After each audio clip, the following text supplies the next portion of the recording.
I want to start out a little differently than I've done things in the past, and really kind of preempt what I'm going to go over, because in the past what I've taught people is predominantly transactional, and we'll get into some transactional effects as far as marketing is concerned. But I also want to get into some things that I've asked questions about for the last few years about why people succeed and why people don't succeed, because given the same amount of information, you have a variety of people that take the same amount of information and succeed, and another variety of people that take the same information and don't succeed. And so a lot of my curiosity over the last few years has been, why does that happen? And I have to start out with an interesting story about a 16-year-old student named Aaron Gravitz, who we have in a new television show that we're in the process of testing, and I'll tell you some interesting things about testing a little bit later on today.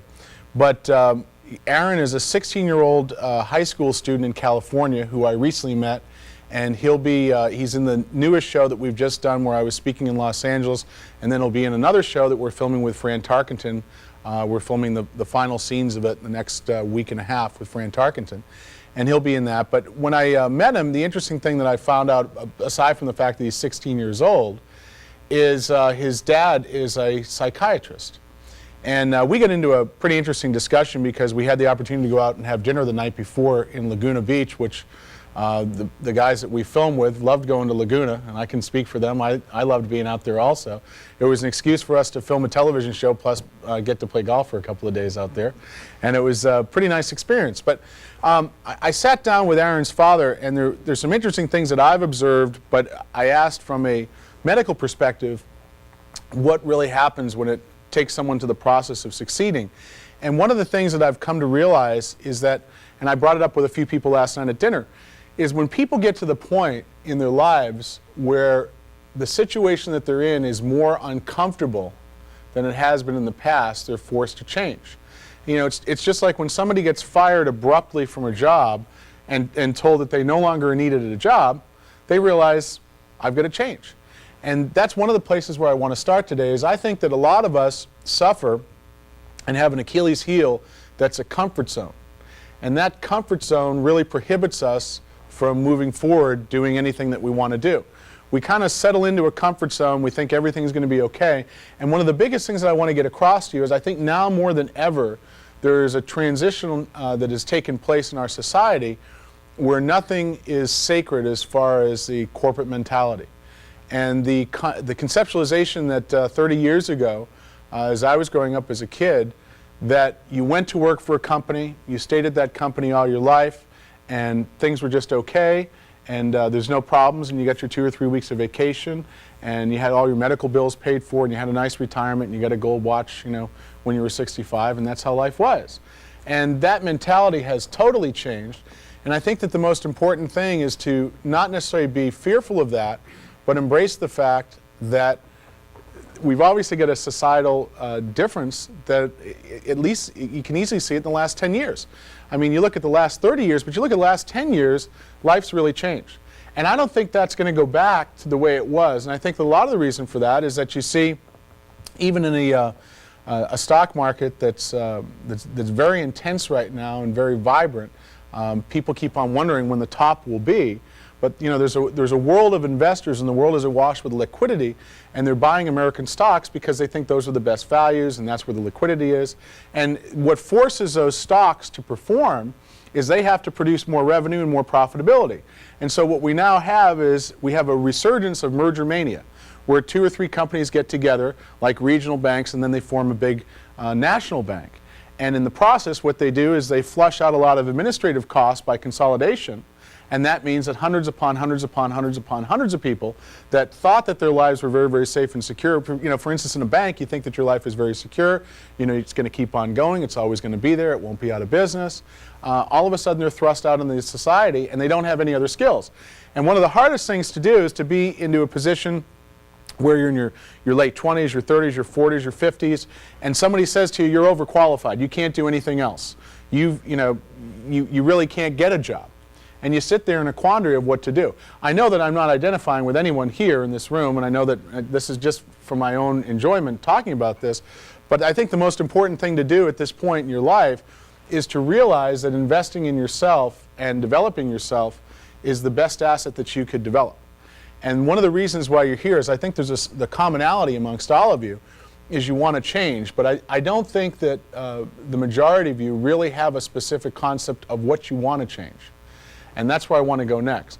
One of the things that I find when I ask people, why did you buy our course from television, or why did you buy these tapes, or why are you attending?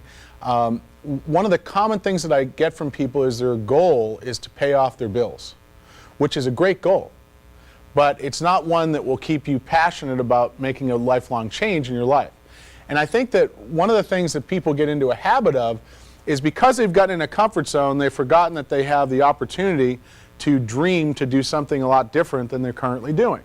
I was just recently in Europe, and one of the things that and I found this in Europe, but also when I go to third world countries, people look up to people in this country in an almost obscene manner. I mean, they just think that we walk on water over here and that we have all the answers.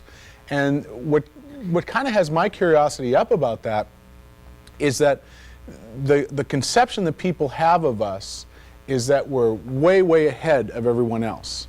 And to a great extent, that's true. But if you're the type of person that doesn't have a goal beyond paying your bills, one of the things that I found as a commonality of people not succeeding is if that's their goal, they usually give up too soon, which is a great deal of frustration for me. One of the things that I've said before that's quite true and will be quite true as you go through the next few days, it's not a question of if you'll succeed, it's a question of when. But the when is always tied to the amount of commitment that you have to succeed. And if you don't have a commitment to succeed, you know, it's just like somebody saying, well, I'm going to go to the Olympics. They work out for a week and say, gee, you know, it's really hard. Well, chances are you're not going to go to the Olympics. And, you know, I had friends that went to the Olympics, and I had one friend, it's an interesting story, who took a year off from school and he was a swimmer, and he missed qualifying for the Olympics by 1/100th of a second. You know, that's when I would have grown my fingernails like a little bit longer. I mean, you know, that's just amazing. 1/100th of a second totally changed his destiny. And he took a year off of his life and dedicated to go to the Olympics. But the point was, is he made a dedication and a commitment that he's going to do his best to achieve whatever his goal was. And his goal was obviously fallen short, but he made a strong commitment to it. If you don't have a specific dream in mind of what you really see yourself doing, which is a very important aspect psychologically, if you don't see yourself changing your life and see yourself in a different persona, and all you want to do is pay your bills, which once again is a wonderful accomplishment, and it's great to get out of debt, and it's great to have assets and all those things, but if you don't see yourself in a different limelight than you currently are, you're going to fall short of a goal, because you really don't have any passion to go beyond it. Because one thing that I've found about business that's true in any business is no matter how adept, how capable, and how very, very intelligent you are, in every business that you go into, there's always going to be a point when you want to give up. It's a guaranteed state of fact. There's always going to be some point when things get tough, even if it's a home business, not a business with hundreds and hundreds of employees like our business, which there's many times when I don't necessarily want to give up, but I just want to hang myself. But when you have lots of employees, it gets frustrating because it's hard to satisfy everyone, and it's your inherent nature to satisfy people. But even in a home business, you come into hurdles where you say, you know, this is really tough. What should I do at this point? And the one commonality I found is that if somebody doesn't have a goal that's past and beyond paying their bills, they won't go beyond that point. When they hit that rough edge, they'll say it works for other people, but it can't work for me. And there's an interesting question that I asked myself, and I was recently interviewed in an industry newsletter, which I'll be able to go over part of it with you later on today, because there's an interesting aspect of how they market in this industry newsletter. And there were some very, very difficult times. You know, we've been doing this for just under 3 years. And how this all started was my partner was the person who wrote and directed and created the winning contour pillow spot, which ended up selling millions of pillows worldwide. And I came out right after and did the support pillow on TV, and that was also a top 5 hit. His was #1, I think mine was #4 at one point. And when those had kind of run their gamut, which products tend to have a life cycle, whereas personality-based products tend to go longer. You know, if you have a Barbara DeAngelis or a Tony Robbins or a Dr. John Gray, they tend to stay out into the marketplace for much longer because those personalities are very effective, but they're also hard to replicate and duplicate. And we looked at the marketplace, and knowing that we'd had a life cycle that was only so long and we didn't want to recreate what we'd already done, we realized that we wanted to do something a little bit differently that was more personality based. And so we sat down on the 4th of July, coming up this 4th of July, and I stayed at home and I didn't shave for 4 days and sat around on my computer and wrote a television show. And 2 weeks later we shot it for $12,500, and about 8 months later we were $400,000 in debt. Very interesting, experience. And we had a chain of instances, and I won't go into all the specifics, with one partner that we had who was one of these people that was just a very difficult partner to get along with. And we went through a pretty much a life-changing experience. And we were sitting in our office, which we now have, I don't know, we have 3 different offices. We have one in Orlando that's probably 22,000, 24,000 square feet. We have one here that used to be the old LPGA office that's about 25,000 square feet. And then we have one in Ormond Beach, which is about 9,000 square feet. We used to have a 700 square foot office. And was, 700 square feet to a lot of people sounds like a good size office. It was very, very small. And my partner and I shared a room that was probably the size of this little platform here. And it was like a closet. And we were looking at each other, and he was pretty well ready to just say, the heck with it, this isn't working. And I was at a point where I said, well, wait a second, we're $400,000 upside down. And I've been working hard for the last 8 months. I'm not going to give up on this thing. So I realized something at that point in life that probably has gotten me from there to here, and that's the fact that if it works for other people, it can work for you. And there was an interesting comment I heard someone here last night say that if you work for a boss and you've been doing it for a boss and you've been making them money, why can't you do it for yourself? It's a good question. And so sometimes we get caught up in missing some of the simple facts and truisms of life. What I realized is I said to myself, well, gee, if other people are doing this and they're successful, what do they know that I don't know? What happened to us is we really sank to a level where we went off of television 2 years ago, April. We couldn't pay our bills, and we sat there looking at each other going, wow, this isn't a lot of fun. But at the same time, it caused us to regroup and realize, well, wait a second, what are other people doing that we're not doing? And through a system of trial and error, knowing what not to do, we started to embark upon what to do.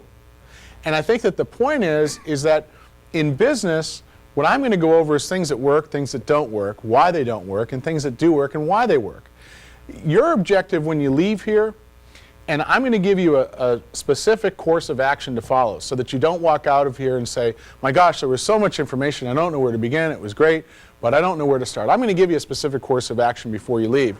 And then the whole objective of this program, which is somewhat experimental in nature, is to not let you go for 12 months. My objective is to have 100% of you succeed. At the same time, I can't force you to succeed. And there'll be a point in time where some of you say, well, gee whiz, this is too tough. Succeeding in business is too tough. What I want to get across to you and have you be cognizant of and remember is that if other people can do it, you can too. I want to now point out some points that I've seen that people miss that lead them to also making what they do into a failure rather than a success. But one of the things that I've found in business is that many people get caught up in preparation rather than the act of making money. And they get confused as to what business is. And I want to get across to you psychologically how I look at business, because giving you the transactional effects without psychologically how I do it has been one of the voids that I've achieved in the past. How I look at business is very, very clear-cut and very simplistic. And some of the things that I'll say to you will be simple, and you'll say, well, that sounded pretty good, but there are also very, very strong benefits of what I'll have to share with you for the next few days. I look at business a lot differently than most people. There's people in this room, and this is an interesting thing that I caught myself in about 10 years ago. We get caught up in believing that we have to speak to everyone that wants to speak to us. I'm going to say that again. We get caught up in believing that we have to speak to everyone that wants to speak to us. And it's what leads to reality avoidance and to people that want to take time away from you. If you don't have a clear objective of what you want to do on a daily basis, it's very easy for people to distract you from your objective because you don't have one. If you have a clear objective of what you want to do, and some of you never, this will go way over your head, you've never experienced this, but if you don't have a clear objective of what you want to accomplish on a daily basis, anyone that comes in your contact will take time away from you. And one of the commonalities, and I've met millionaires and billionaires, I know some very, very successful people, and one of the commonalities I've found amongst those successful people is, one, they have a distinct reason why they're doing what they're doing. They have a specific goal. Often, aside from that specific goal, they absolutely love what they do. One of the things, I just got a letter from Joe Polish, who's one of our students, he's in our current show, he's a great guy, lives in Phoenix, very bright, and he is now going to net over $1 million this year. And Joe, I don't think is 30 yet. I think Joe's 29. Joe's funny because he has this long ponytail, but when he takes pictures, he tucks it back so people think he looks real corporate. So, but when you meet Joe, you look, gosh, you know, this guy looks like a roadie for the Grateful Dead revival tour. But Joe is an interesting guy, but he just loves what he does. And so aside from having a distinct goal of what you want to do and you're very passionate about it, aside from just paying your bills, which is nice to accomplish, but something that you really will work extra at, whether it's your family or a specific goal that you have, or the home that you've always wanted to buy, or the lifestyle you've always wanted to live, what I found is people really like what they do. And the thing that I've found that's kind of interesting about people that are highly successful is, aside from liking what they do, they have a specific course of action that they're going to follow for the day. Now, when I get up in the morning, as far as business is concerned, I am probably 5 times more efficient than most people. And one of the people here that works with us, Pete Wilcox, who's directing this, we do a lot of work with him. Pete will tell you that when I have an objective, I try to get that objective done. And I don't want to hear about all the collateral information, all the peripheral information. I just want to get that objective done. And one of the things that I find in business is that most people don't have a clear objective, one, which causes them not to even facilitate anything because they don't even know what they want to do. They don't have a clear vision of where they want to go on that day, on that hour, on that half day, on that week. Every week before I get started in business, and also every month, I map out the projects that I want to do. If you want to call me and diddle-dally and talk about, casual things, once in a while I'll do that, but it probably won't be during the week.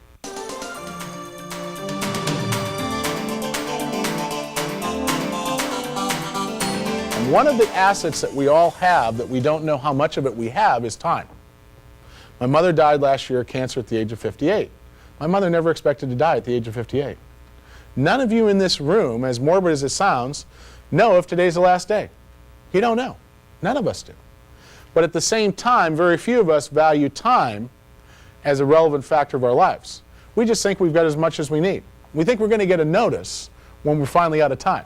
You got 3 months. Okay, well, I mean, I can tell you right now that if I told you all that you had 3 months left to live, you would change the pattern of your life dramatically. And it's kind of interesting, but we don't really consider it. And when it comes relative to business, we let people distract us because A, we don't have an objective of what we want to accomplish, and then B, similar to that, we let them take us away because we don't have an objective and just take up our day. So we don't really value our time. One of the interesting things I find in running a company is it's kind of like pulling a large railroad train, that doesn't have any power uphill with a couple guys with ropes on their shoulders. And there's 300 people partying in the railroad train going, we go ahead, do it on your own. We're not going to get out and help. And I'm not saying this demeaning to the corporate environment that we've developed, but I think in most companies, very few people really have a cognizance to the importance of generating revenue and generating profit. The fact is in business, if you don't have revenue, you don't have profit. If you don't have revenue, you don't have profit, you don't have a business. So you can go out and spend all this money in business, but Jim Cordo, who will be speaking with me this afternoon along with Doug Hall, will tell you that you can go out and place an ad and be into positive cash flow. And one of the great ingenuities that we have in this country is the ability to work out of our houses And there is definitely a revolution that's going on right now. And it's now easier than ever to start a business right out of your home. And many of the students that we have make $10,000, $20,000, $30,000 a month out of their home. And there's nothing wrong with that. You know, our aspiration was to build a bigger business. It kind of happened as a result of what we were doing. And now we've got a very, very large business, and we're about to go to the next level and become a much larger business. But as a result, I've realized that a lot of people that start home businesses, there's two different types of people. There's one type that says, I'll take what I have and make it work. And one of the interesting things to get across that my partner always looks at is my partner looks at how can we get this going without spending any money. And you know, to people that work with us, they'll kind of laugh about that because he's very frugal. We have found as we built a company that when we recruit people from the outside and bring them in, you know, we've had some people that we've recently recruited and brought into our company, and you know, they want $800 chairs and $2,000 desks and $1,000 cell phones, and you know, we're having a conniption. Going, you know, what are you trying to do? Spend all the money? I mean, come on, give me a break. We don't take that approach. We try to take the approach that, okay, what do we need to spend to get by and to make it work? Do we need to spend anything to get by and make it work? One of the great things about direct marketing that will become very illustrative to you as we go throughout the day is this is a great business to go out and begin and not spend a lot of money. One of the interesting things about this business is one of the best questions you can ask yourself at the beginning of each month is what actions are necessary for me to double the size of this business. I don't know of any business that can be expanded as quickly as direct marketing. And if you ask yourself, what do I specifically need to do to build revenues to double the size of the business this month? That's the most important question to ask yourself. Because it forces you to focus mentally on what you have to do to build profitability. Rather than an experience that we had recently in our company is we had everyone in the company had a catalog of office products. You know those catalogs that office product company sends out. You know, and they'll send everybody in the company one because they want you to go shopping. It's like having the home shopping network right at everybody's desk. So when somebody doesn't have something to do or can't find something to do or they're kind of bored with what they're doing, they open up the catalog and start shopping. Hey, you know, I think I'll get an $800 chair. You know, I need, you know those pencils with the fuzzy things on? I like those too. Let me get those. They don't need them, but they get into the reality avoidance that they think they're busy. And as silly as that might sound to people, we found that as a general fact. We found in running a company, if you don't focus everyone on generating profitability, which one of our objectives in our company is to create a profit sharing and stock plan and those types of things, so that, you know, if you leave the lights on and you steal pencils, you're stealing from yourself, which is about the only self-check system that you can create in a company. At the same time, you have everybody focus on the same objective, is how to build profitability. And as I started out this morning, that's the whole objective of corporations, especially when they're publicly traded, is they want to merge with companies, consolidate efforts, lay off and fire as many people as possible to reduce expenses and increase profitability. Well, that, if you're starting right from your bedroom or your kitchen table or whatever modest beginnings, that should be your objective. And I think the other thing that you have to pick up is that all these companies that you see are very big.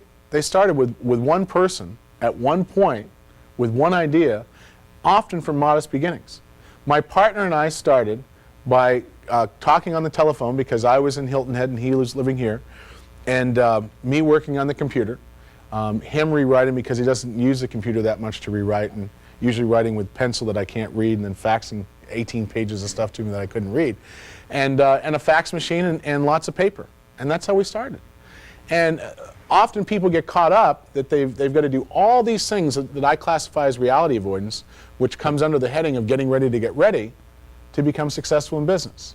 And they're all the things that don't have anything to do with earning a profit, but they do have something to do with spending money and avoiding the reality of making money.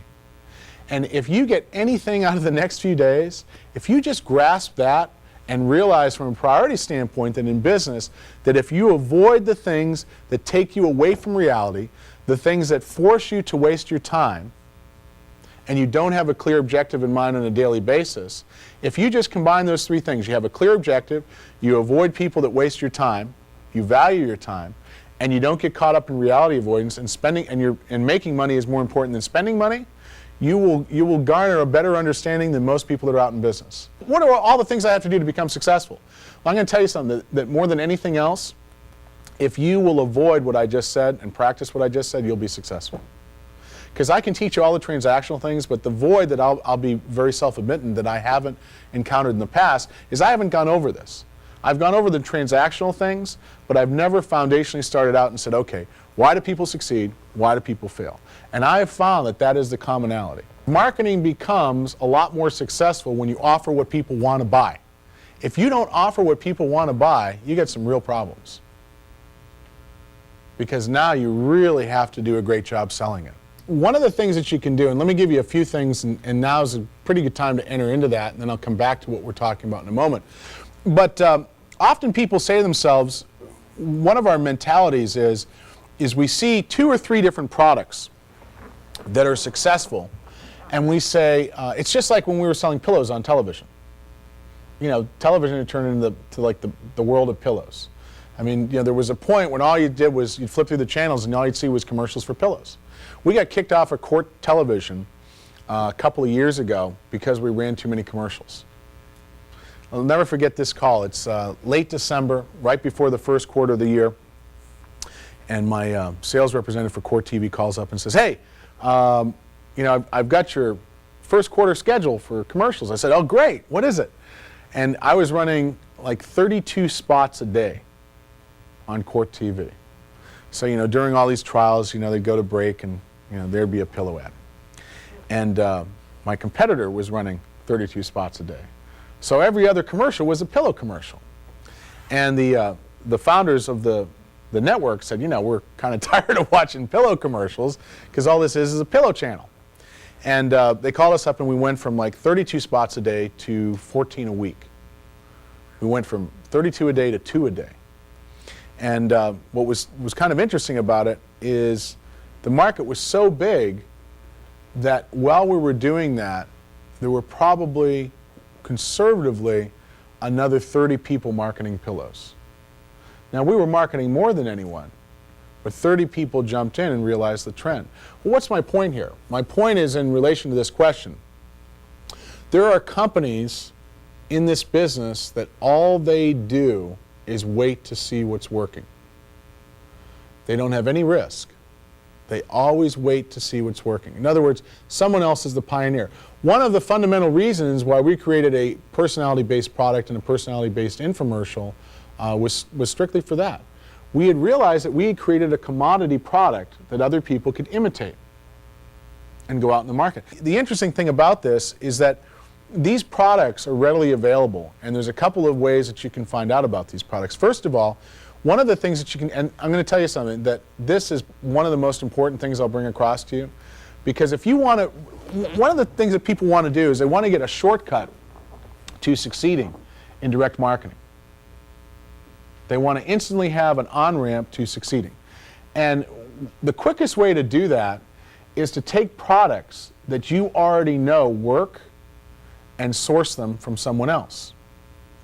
And I'll give you some interesting stories about it in just a moment. But the first thing that you do is you order from someone